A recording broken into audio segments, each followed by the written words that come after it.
Otep à tous, bien-aimés frères et sœurs. Encore un coup d'État, j'allais dire manqué, ou plutôt une tentative de déstabilisation, cette fois-ci, de la ville de Kinshasa. Des assaillants, hier, un jour après le départ du président Tshisekedi en Chine, ont attaqué la ville de Kinshasa et notamment la prison de Makala. Ils ont tiré pendant plusieurs heures et il y a eu des morts, des blessés, des prisonniers qui ont fui, ainsi de suite. Mais après, la situation a été maîtrisée. Comment se fait-il que c'est au lendemain du voyage de Tshisekedi qu'une telle situation arrive? Et posons-nous la question de savoir Tshisekedi était parti où? Réponse, Tshisekedi était en Chine. Eh oui, Tshisekedi est allé en Chine. Et en Chine, le gouvernement, les autorités chinoises ont organisé un forum particulier, Chine-RDC, qui a duré plusieurs heures pour élaborer, pour voir comment la Chine pourrait investir, comme Tshisekedi, lui, c'est qu'il lui plaisait, les investissements. Et les Congolais sont contents parce qu'il y a l'argent qui rentre, comme ça ils vont piller comme d'habitude. Et puis après quelques années, on va se retrouver seulement avec une dette qu'ils ne pourront pas payer et les Chinois vont venir prendre toutes les infrastructures qu'ils ont construites et contrôler ces infrastructures pendant 50 ans, 100 ans. C'est ça ce qui serait dommage. Je ne dis pas que c'est ce qui va arriver, mais c'est ce qui serait vraiment dommage. Bref, mais en tout cas, ce qui est bien, c'est que les Chinois s'engagent à investir. C'est des centaines d'entreprises chinoises qui se sont cognées à la porte pour investir au Congo démocratique. Je vous ai déjà dit que la Chine investit plus de 10 milliards de dollars américains chaque année actuellement au Congo, en RDC. Et ces investissements sont des investissements, comment dirais-je, c'est le plus grand investissement actuel de la Chine dans un pays étranger. Donc le Congo est devenu la première destination des investissements chinois, en quelque sorte. À qui profite le crime? Pourquoi déstabiliser Tshisekedi qui est en train de négocier pour des accords économiques? Qui peut avoir un profit là-dessus? Vous savez c'est qui? Eh bien, c'est l'Occident, c'est les Américains. Ce même contrat que Tshisekedi est allé signer en Chine, Tshisekedi l'a proposé aux Américains. Je reprends. Ce même contrat que Tshisekedi est allé signer en Chine, là, il l'avait proposé aux Américains et aux Européens. Il a dit, le pays est là, les richesses sont là, venez avec l'argent, vous exploitez, au lieu de passer par le Rwanda et tuer des Congolais pour prendre nos terres. Parce qu'au Rwanda même, au Congo, plutôt à l'est, à Kivu, le Rwanda continue toujours à perdre des hommes. Dans la journée d'hier, ils ont perdu au moins 4 soldats rwandais et 6 blessés. Les combats ont duré plus de 7 heures avec les Wazalendo, pas avec l'armée, parce que l'armée congolaise, l'armée de Tshisekedi, elle est en train de respecter le cessez-le-feu imposé par les Américains, accepté par Tshisekedi. Vous voyez comment ces gens sont? Ils sont bizarres. On leur propose le marché, venez, et puis on va travailler ensemble. Vous gagnez, comme vous gagnez toujours. Ils refusent. Les Chinois disent, nous, on est prêts à investir.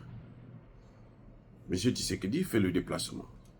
D'abord, avant que Tshisekedi ne se déplace, vous savez quoi? Le fameux opposant Fayulu qui est parti depuis... juste après l'échec de son élection, là, il est parti. Quelques jours avant, il est revenu. Il a organisé des meetings, des rencontres pour agiter encore les Congolais. Et il dit, il faut négocier avec le Rwanda, avec le M23. Parce que le M23, ce sont des Congolais. Ce que Tshisekedi refuse. Tshisekedi veut plutôt négocier avec le Rwanda, parce que le Rwanda, avec le Rwanda, ils se sentent à l'aise, puisqu'ils sont tous des éléments, des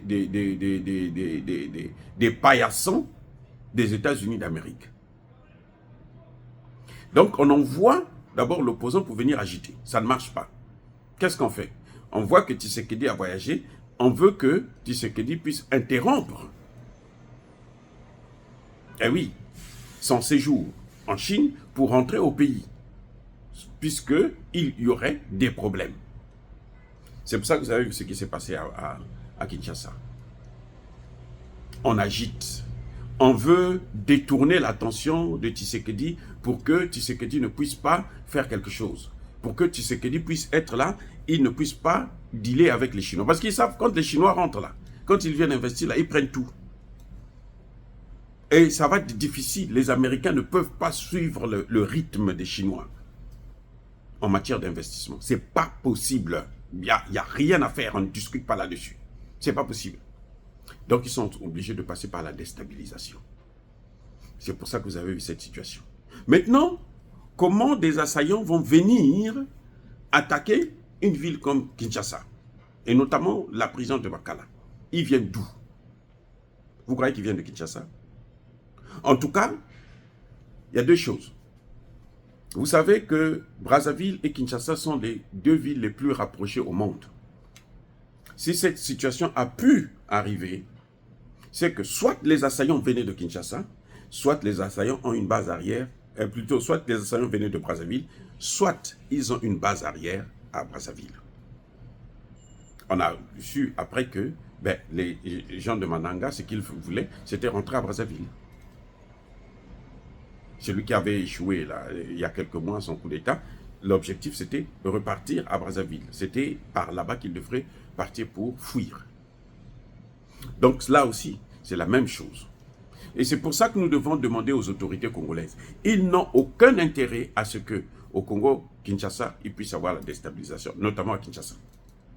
Kinshasa fait 20 millions d'habitants. 20 millions. Brazzaville fait peut-être 1 ou 2 millions d'habitants. Kinshasa n'a pas besoin d'envoyer des militaires. S'il y a la déstabilisation, là, il suffit que 5 millions de Kinois de Kinshasa traversent. C'est fini le Congo-Brazzaville. Tout le Congo est déstabilisé.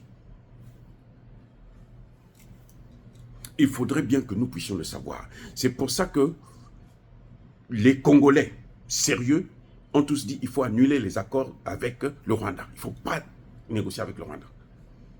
Déjà, c'est un pays génocidaire. Kagame, c'est un génocidaire. Et en se mêlant avec lui, en signant des accords avec lui, on devient comme son complice. Et ça n'arrange pas le Congo. Ça n'arrange pas le Congo. Ça n'arrange même pas les autorités congolaises. C'est-à-dire que c'est bizarre. Les Occidentaux font tout pour nous entremêler, pour nous créer des problèmes entre nous. Et on fait que se battre pour leurs intérêts. Il y a quelque chose avec nous, Africains. Il y a quelque chose de grave qui se passe dans nos têtes. Depuis les indépendances, entre guillemets, depuis ces putains d'indépendances-là, on ne fait que nous mettre entre nous, on ne fait que se battre. On ne fait que se battre. Et tant qu'on va continuer à faire ce système-là, moi je te déstabilise aujourd'hui, demain l'autre va me déstabiliser, après-demain un autre va me déstabiliser, ça n'a pas de sens. On va tous être là à patauger. On va faire le surplace. On peut aller de sommet à sommet, on ne va jamais se développer. Donc ce qui s'est passé à Kinshasa, c'est l'œuvre des Américains qui veulent maintenant, qui veulent déstabiliser carrément la vie de Kinshasa. Parce qu'ils savent, malgré le fait que Tshisekedi a demandé à son armée, maladroitement, parce que c'est la plus grosse bêtise qu'un chef d'État peut faire. Chaque fois qu'il fait respecter le cessez-le-feu, les Rwandais continuent à rentrer. Malgré ça, nous avons un petit groupe de Wazalendo, des civils en quelque sorte pour la plupart, qui combattent les Rwandais. et qui n'arrivent pas à se stabiliser, ils n'arrivent pas à s'asseoir, ils n'arrivent pas à se dire, bon, maintenant nous avons pris ça, nous sommes tranquilles, on peut dormir. Ils ne dorment pas tranquilles là, au Congo. À tout moment, on les massacre.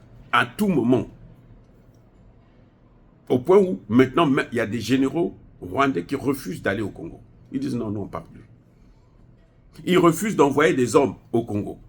Parce qu'ils savent qu'il y aura toujours des morts.